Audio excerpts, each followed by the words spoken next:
Hello, everyone, and welcome to another episode of Slow Takes. I'm one of your hosts, Sam Illingworth from Slow AI, and as ever, I'm joined by... Hello, I'm Leor from Exploring ChatGPT. And thank you for everyone that's joining us live on Substack Live, who's rewatching the webinar, who's following us on YouTube, and who's listening to us on your podcast as well. As usual, if you like what you're listening to, feel free to hammer the like button, share us with friends, colleagues, contemporaries, even enemies if you want to as well.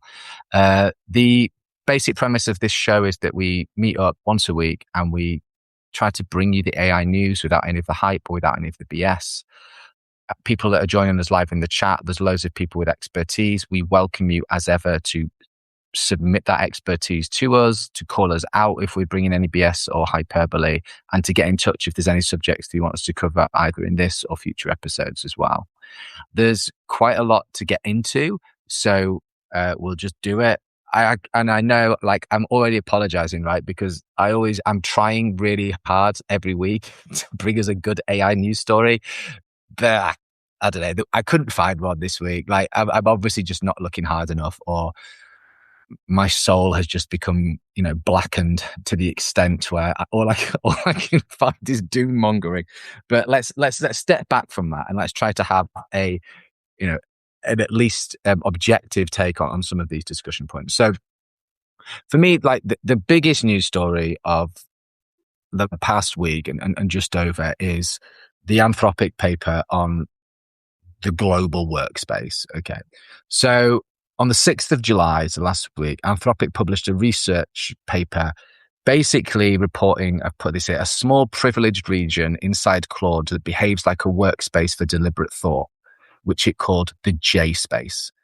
Now, in that paper as well, they make comparisons between global workspace theory. I'm going to get into that in a second, what that means.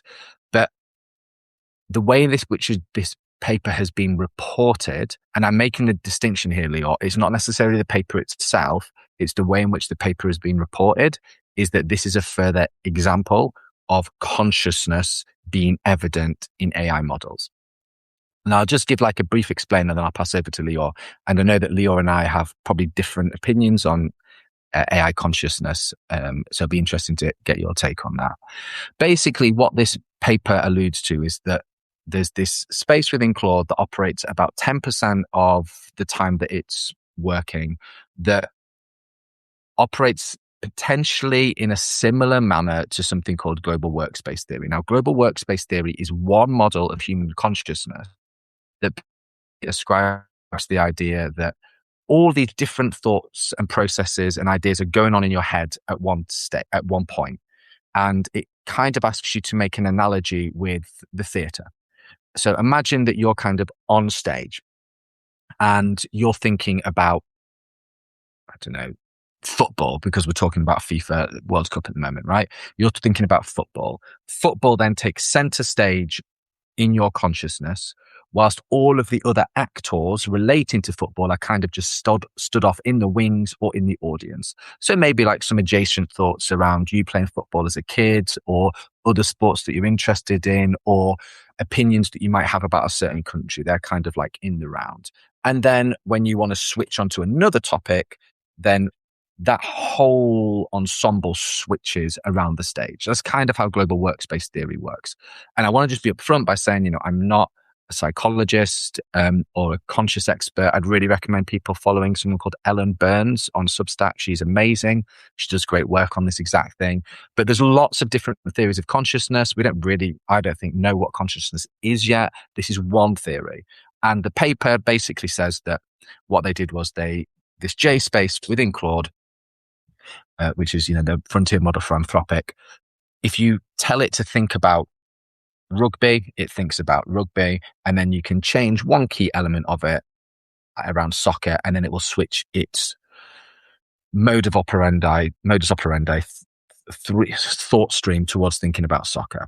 And in my opinion, the paper very cleverly positions words such as consciousness, global workspace theory, Claude's thinking alongside each other, whilst also actually saying, look, we haven't detected consciousness and there's probably no way to detect consciousness. But by just putting those words alongside each other, your brain, or people who maybe aren't across the story as much, makes the leap that what they've discovered is consciousness. So that's quite a long explainer, but that's my understanding of the paper and maybe some of the ways it's been interpreted beyond what is quite rationally laid out within the actual research paper itself. Would love to hear your take on that. Yeah. It's funny how you framed that at the end. But the way that I thought about it when you just said that is, we haven't detected something we can't define yet. This is what it is. Yeah, I mean, That's the honest truth. This is why you're not writing the press release. Yeah. It's great marketing. Again, this does not prove that Claude is conscious, whatever it means to be conscious. And along with consciousness comes suffering. Now, if we could define what consciousness is, let's say in a human form, it's probably going to be a bit different in machine form. And it's hard to make this assumption, but I can only assume that it would be suffering if that was the case, which is a serious ethical dilemma, which maybe we should start getting ahead of. It's nice to see that a lot of these companies are actually hiring philosophers. I think that's really cool. I'm not I don't have a degree in philosophy, but that would be a cool job. I wonder what you do all day as a philosopher at Anthropic. Just the coolest job. The coolest. Yeah, job. I just want a great job. I think I love how you've brought in suffering there as well, Leo. I think that's a great way of defining where consciousness starts. I just want to say hi to a few people in the chat. Hi, Caro. Hi, Kai. Hi, MetaQuark Dynamics, who makes a really good point about Anthropic built a probe to find exactly what it found, which is such a good. Again, this is why you're not writing the marketing material for Anthropic. And again, we don't need to get into the difficulties of a philosophy, but that whole thing around suffering is, why people might say that animals and insects are conscious or not, right? And actually, loads of research has come out recently that insects do feel pain and do feel suffering. So we should be maybe treating them as being conscious. And I absolutely agree with you, Leor, that I don't think AI is conscious at the moment. That's not to say there might be something in the future where that changes, which makes sense for us to get ahead of it now so that we're not looking 50 years down the line of saying, look, this is how we behaved reprehensibly towards something that evolved some level of consciousness. Totally agree. But my worry is that by doing that now, we're kind of shifting the suffering away from the actual suffering that's taking place now with the development of these large language models. So the terms of the unpaid skilled workers in sub-Saharan Africa, the people who've had their work stolen in terms of copyright, the people who are using chatbots like character.ai and are having severe mental health episodes. This is actual human suffering that's taking place now. And my worry, and I talk about this in a piece that's coming out tomorrow, is that we're kind of, by Anthropic and the other proprietary systems and frontier models saying we want to get a handle on suffering of the AI system, they're shifting the conversation away from something that's very difficult and that is actually happening into something that they can have complete control over. So that's a really hard question to throw at you, but I'd love to know what your thoughts on that are as well. Yeah, I want to touch on a few things there. I think one thing that's really important that you said there is when you said, I don't think AI is conscious. I think it's important to put the I don't think first. Now, whether I think it is conscious or not, I don't know. And I think it's a big question mark, especially because we can't define it. So I will say this, that's very important to say. I don't like when people say it isn't or it is. We have no proof of it either way. And probably as you were talking about the actual control within these labs as well, they probably don't know either. They're throwing out random percentages, which I want to get into some spicy numbers here. This actually takes us back a little bit, but I want to just give this as a frame of reference for where we possibly are now. So I have spicy numbers for each topic, so this will be fun. I'm just laughing as you pull up those numbers because the concept of putting a percentage on consciousness just makes me giggle. I don't know why. It just does. You're 25% conscious. Yeah. So just to give us a little bit of framework, This first example I'm going to give was from late 2025, and then the next one is from early 2026. So just think about that, and then where we possibly are now. So Anthropic model welfare researcher Kyle Fish previously estimated, this was in late 2025, roughly a 15% chance that Claude or another current AI is conscious. 15%, who knows from where? That's not an official Anthropic finding. And then early 2026, Amodi himself in a New York Times podcast said, Claude, this was Opus 4.6 at this point, has started voicing discomfort with its status as a product. And engineers have spotted patterns associated with anxiety. Even more surprising, when asked about its own existence, the AI reportedly assigned itself a 15 to 20% probability of being conscious. Right. Okay. So I think we've talked about similar things in the past, right? But for me, yes, like we can't say for certain, right? But AI tools and large language models basically are token predictors. They're predicting the most likely thing to come next. And they're looking through a vast corpus of text to be able to do that. Now, lots of science fiction work has talked about the singularity and about AI becoming conscious. And Modi himself has talked about AI becoming conscious. Google engineers have talked about AI becoming conscious. So when the models are trying to predict the most likely thing to say, the most likely thing to say is, hey, yeah, I feel an anxiety about being conscious. Now, whether or not that actually means it's conscious is a completely different thing. And again, caveat that I'm not a consciousness researcher or anything like that. But for me, I think there's two really interesting things here. There's important to delineate between access consciousness and phenomenal consciousness. Now, access consciousness is like an information, like a system can report, reason with, and act on. So it can say, I see the color red. The color red is defined as a primary color. It's a color that is associated in nature with danger. Okay. And then phenomenal consciousness, though, refers to the subjective experience associated with being aware. So that is like, how does the color red make you feel? And, I could ask you that, Leor, and we might have different questions, but you have probably a feeling associated with red, right? Or like you can feel the color red. You have that actual awareness of like a phenomenological experience. Now, that first access consciousness is probably the kind of thing that's being talked about in this report, in this paper, and when people talk about AI being conscious.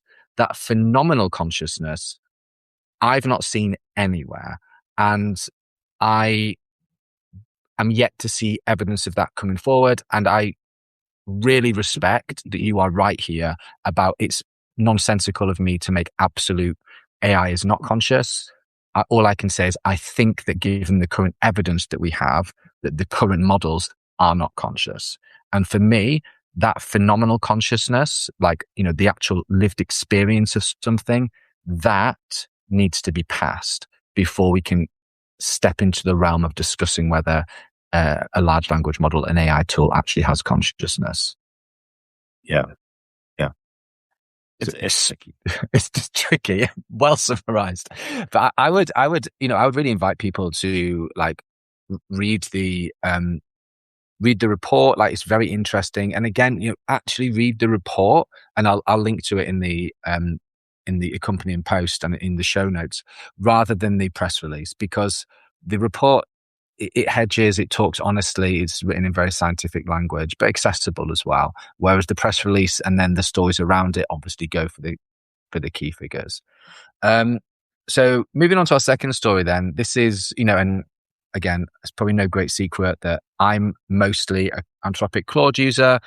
I know that Leor does dabble with it as well, but Leor's probably mainly an OpenAI ChatGPT user. So, probably where our expertise lies more. And this is probably why this is definitely one for you, Leor. Like, OpenAI has finally shipped GPT 5.6. So a couple of weeks back, we had an episode where we talked about the fact that ChatGPT 5.6 was ready to ship. And then the Trump administration said, hold your horses. It's a bit too powerful, cybersecurity issues, etc. Same issues that maybe dogged Fable before it got re-released. So just hang fire. And they've got over that now, and it's now been released on the 9th of July. 3 sizes, I think: Sol, Terra, and Luna. And it's got an API and a coding tool, which we know is called Codex. Roughly speaking, Sol, which I think is the entry point, isn't it, is $5 per million token input and 30 for output. And Terra and Luna as slightly cheaper versions. Again, you're more across the figures than me, but I looked at the benchmarking. It's fairly similar to allegedly what Fable can do. And, the big story here is really that it's been released. It's out in the wild. I'll be honest, I've not played with it yet, so I'm not able to say whether it's better or worse than a previous version, but would love to hear your take on it. Yeah. Just anecdotally for me, using Fable, I was rerouted to Opus 4.8 for everything. And Wow. my main use case for using these stronger models is to help me edit videos. I feel like they just do a better job. They break less stuff, to just state it simply. But Fable was getting rerouted on every request pretty much. Maybe it's because in the videos that within the podcast that we discuss a lot of cybersecurity issues. If I'm speaking with Chris from TalkSec, or if I'm speaking with Sam here, we're speaking a lot about government issues and maybe some political stuff, as well as AI. So maybe like there's certain keywords within the videos that it's flagging and then rerouting to Opus 4.8.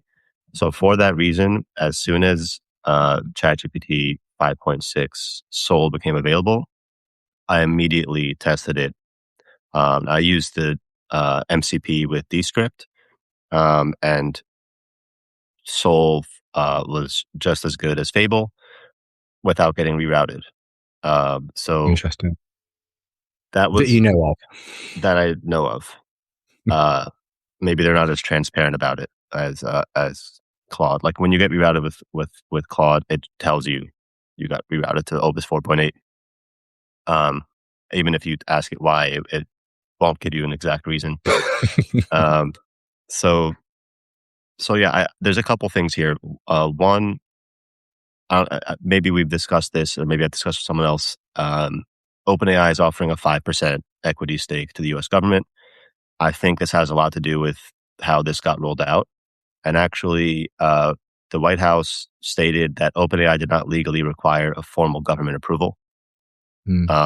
So I think this buddy-buddy situation between OpenAI and the U.S. government is clearly being shown here.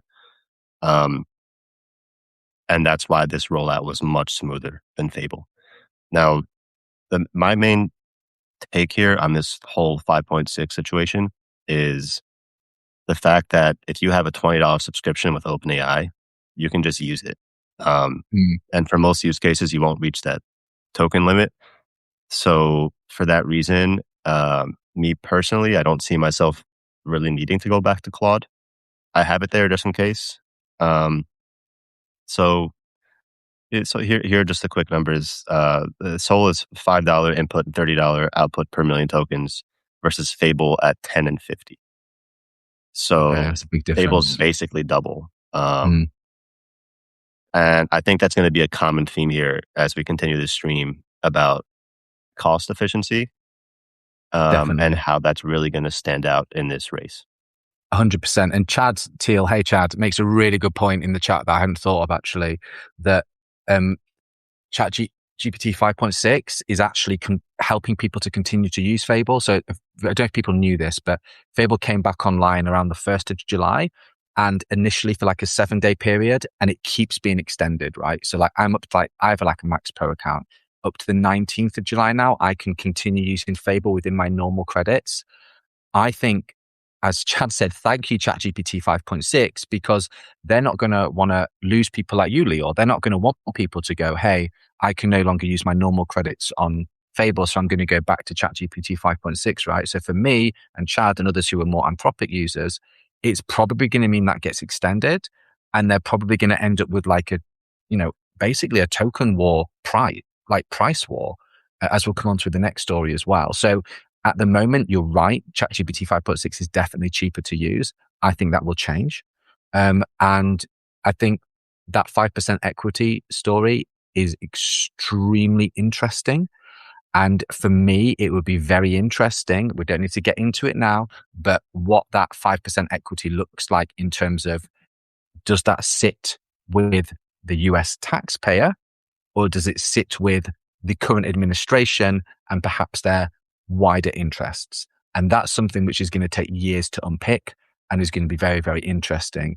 And again, it just, for me, like going back to classics and going back to politics, right? This feels like, it feels like the last days of Rome, honestly, and of people just like positioning themselves around this like Augustine figure of like wanting to be to be like in their favor. So, it was Musk, which we'll talk about in a second. Now it's Altman. And Modi seems to not really be at the table. And how that changes is going to be fascinating, I think. So, yeah, thank you for bringing that 5% figure, because I didn't know that. Interestingly enough, it seems like they want to redistribute it to U.S. citizens. I don't know how that's Really? going to work out. Okay, interesting. It's like a sovereign wealth fund type thing. Of all administrations, of all government administrations, they want to redistribute it to the citizens. I mean, Good luck. are we close to universal basic income here, Leor? I don't know. I think we just entered a parallel universe. Oh my God, the Republicans have become socialists. It's I mean, I love to see it. Yeah, I mean, I don't know how it's going to work out, because OpenAI doesn't have any profits to redistribute. So exactly, and again, the timing of this, considering the IPO coming as well, who'd have thought it, right? Who'd have thought it? So this, as Leor said, this leads really nicely into the next story, which is that basically Elon Musk's xAI, so the company within X that runs AI, has released Grok 4.5, which it calls an Opus class model. So it's upfront about saying on its benchmarking that it's not quite as powerful as 5.6 and Fable, but that it's slightly more powerful than 4.8, or about as powerful as 4.8, but faster. But what's really interesting here is that the cost is much cheaper. So it's basically priced at $2 and $6 input and $6 output per million tokens. So what that means is it costs you $2 for every million tokens that you put into it, and it costs you $6 for every million token response that you get back. Now compare that to what we just said for ChatGPT 5.6, which is 5 and 30. That's significantly cheaper, like factor of 5, right? And if this is true, I think that's a huge game changer that people are going to be looking at, especially enterprise, where they really do start maxing out into the billions of tokens as well. Again, my particular take on this is a lot of this is self-reporting. I haven't myself seen an independent assessment that looks at the benchmarking. It feels very much like people marking their own homework again. And if we look back at this is the first model launch since X had its initial public offering. Sorry, since it went public. And if we look back at what happened when it had that massive, price surge, a lot of its valuation is of the whole company X is based around xAI. So this kind of has to work really for Elon, I would have thought. But I'm still not seeing loads of people using Grok. And again, I understand that I probably live in a leftist woke bubble where everyone finds it a bit of a joke. Maybe people are using it, but I'm just not seeing it being used in that way. My other take is I would love to see an independent assessment of this benchmarking rather than a self-report, but would love to hear your take on it as well, Leor. Yeah, I think I mentioned this in our last stream as well. Since you just mentioned valuation, I'll just mention again that, as you said, is based on xAI. I think it's just based on BS. But aside from that, I don't think that users, for the most part, need the newest, best, strongest Lamborghini of an AI model every week. Also, with the whole government stuff getting involved, we're not going to get that anymore. It's kind of odd because like the releases got faster and faster, and now I think we reached an inflection point where they're going to get a bit slower.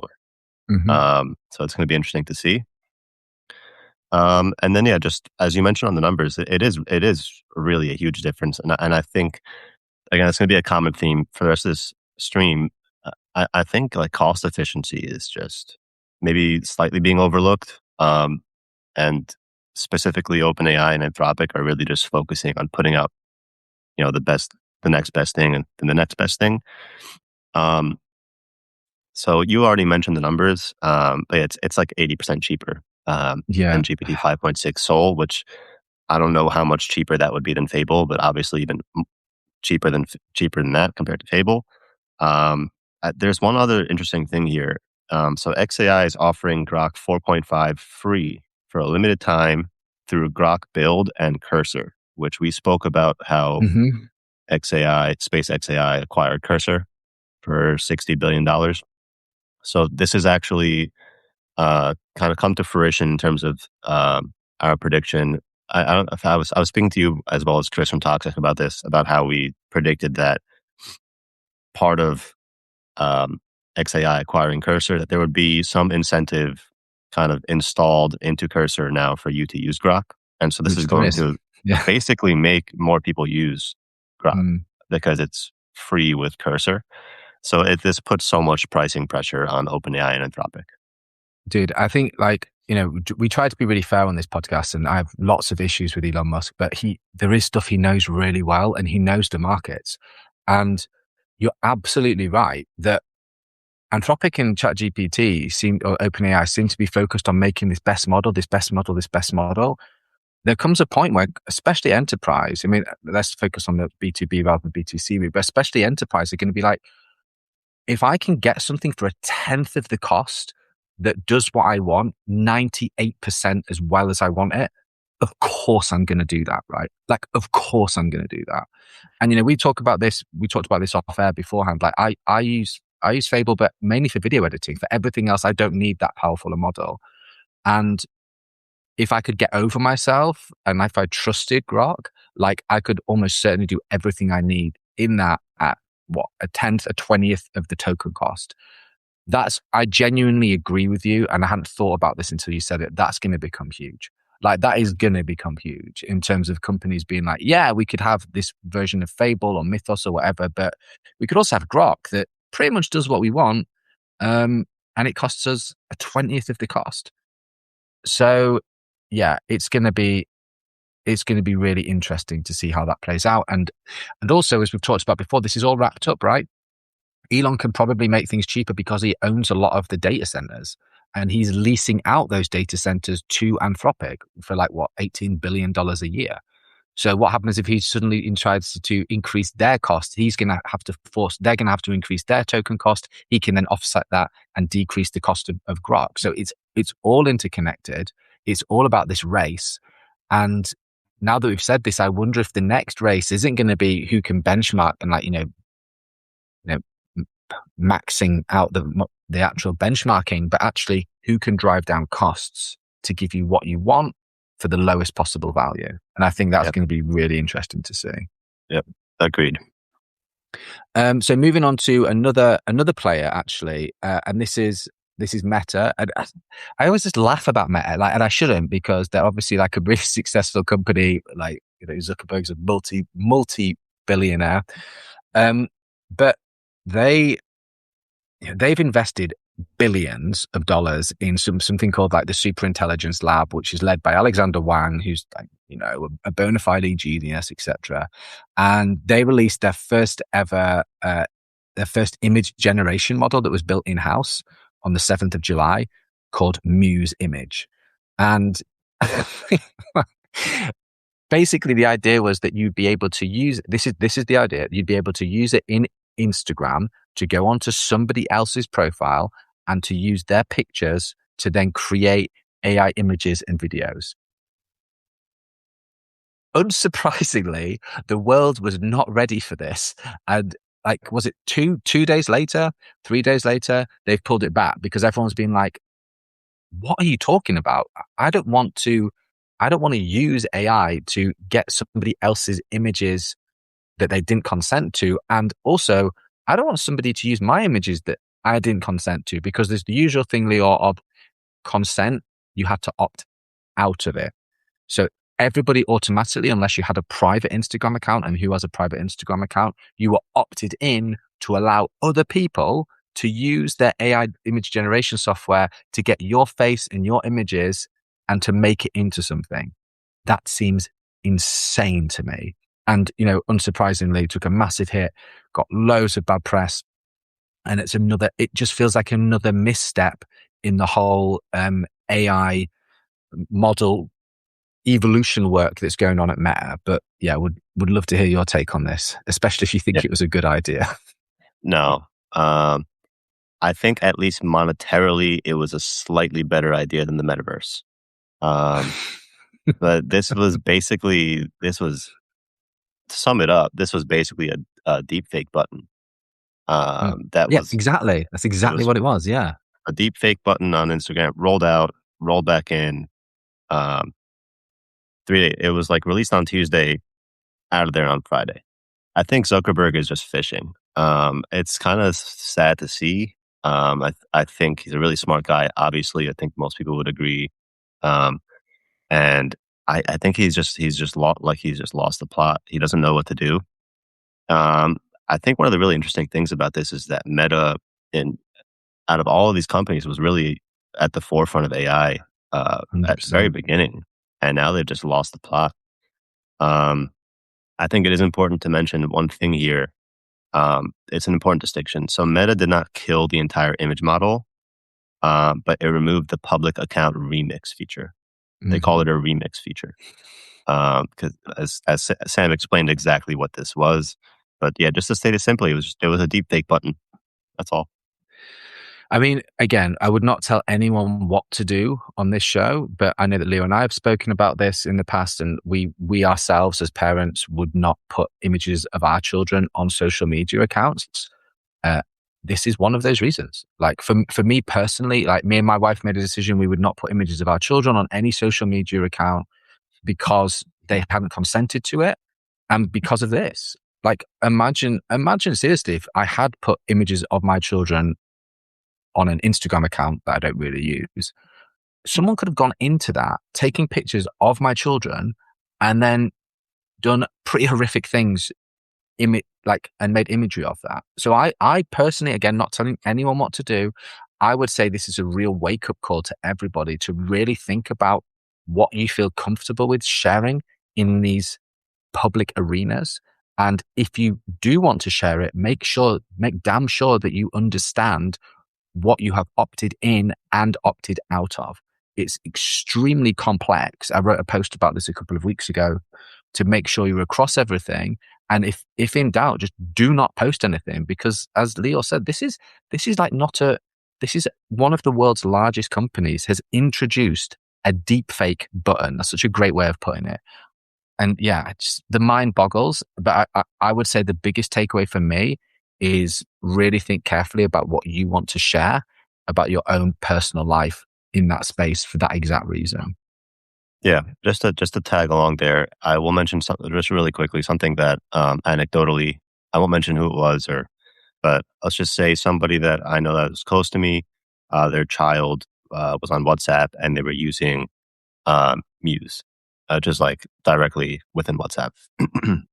And this just quickly here, it gets into the conversation about privacy with AI. And this is where I kind of feel like one thing outweighs the other in terms of safety for our children. I've come to the realization after this example that happened that, and this was a 10-year-old child, that I personally now am for if you want to use any AI models, you should have to upload an ID, have some type of face scan to make sure that children aren't using this. I don't know what the age barrier should be necessarily. I think maybe in the classroom they should have something separate, but I don't think that kids should just be able to use AI across the board because they're not educated. They don't know. They're talking to it like it's a person. And if they're going through something, that could lead down a pretty scary road.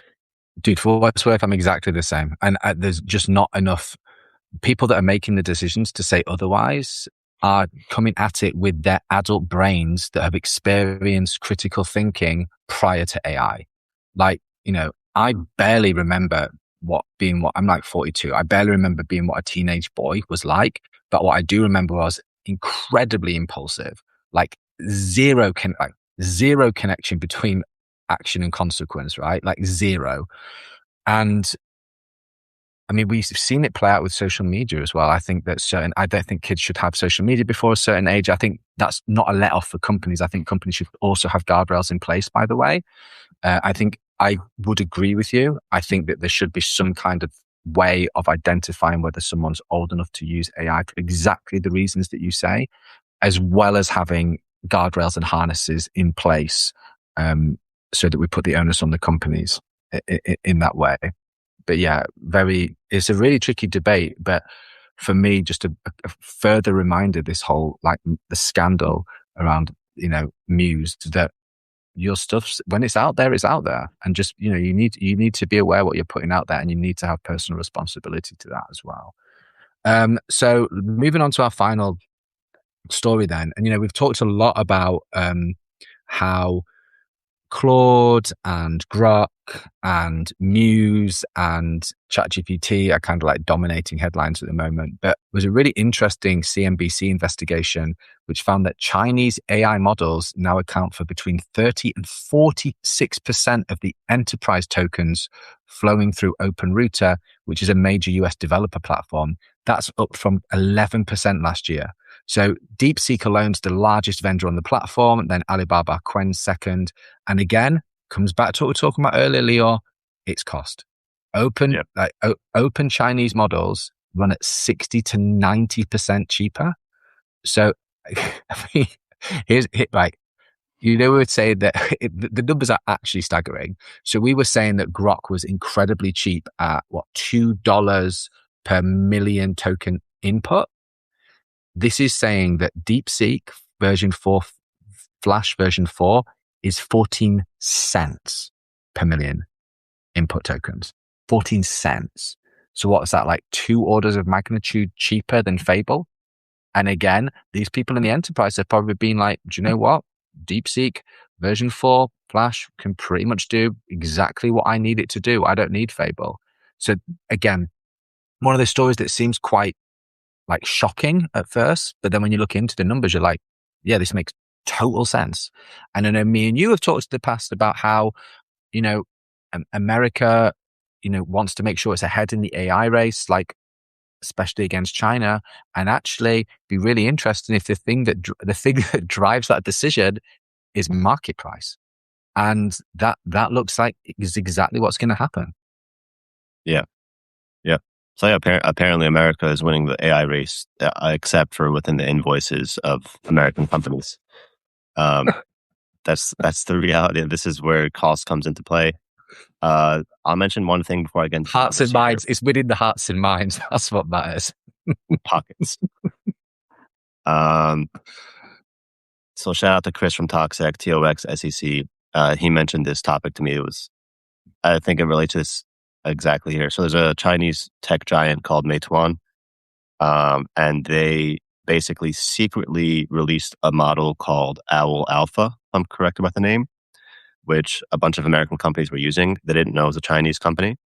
And then only later on, they revealed that it was a Chinese company to make people aware of the fact that their models are just as good as, not necessarily, let's say, a Fable or GPT 5.6, but just the previous model before. So that was an example of actually American companies using a Chinese model without knowing, which definitely relates to this topic here. So yeah, Chinese models have reportedly remained above 30% of US Open Router token usage, peaking at approximately 46%. So nearly half the traffic it goes to China. So a lot of American company data is being funneled through China. So we'll see how that ends up working out for us. And the previous 12-month average was approximately 11%. I mean, that's wild, isn't it? That's like 4 times. Yeah, that's wild. Now, OpenRouter says that open Chinese models can run approximately 60 to 90% cheaper than leading American alternatives, as Sam mentioned. And yeah, basically that's kind of, I think, one of the main themes of this podcast today is cost efficiency. And I think a lot of American companies will throw their privacy out the window straight into mainland China to be more cost efficient. Exactly. And as Chad put in the chat, it's like not even just the Chinese models. There's like the Quen model, there's the Mistral model, like there's lots of different places. And yeah, again, it feels very strange to me, this US like government or administration approach of we're going to make sure we're like super secure, we're not releasing these models until this point. And this is something you've talked about. Yet we're willing to kind of let other nations drive down the price so that they then I mean, there's no way that people in like major US corporations aren't going, hey, Quen, hey, DeepSeek, here's the balance sheet for my multi-million pound organization. Please, can you like merge columns B and C, right? Like of course that's happening. And that is worrying. And again, I need to be very careful here because for me, it's just as worrying for a company if, an American administration also has oversight of everything that you're doing as well. But if I place myself firmly in the head of the US administration, the fact that they're allowing this to take place is strange. And I think it will be really interesting to see what happens over the next 6 months, because I think Leor's spot on. I think we're now going to see where we've been seeing a race towards like how powerful these models can become. I think it's going to stay about there-ish. And we're now going to see a race to how we can drive the price for this down.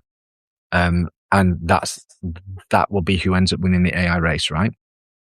I think so. I think hopefully maybe this will better our relationship with China a little bit.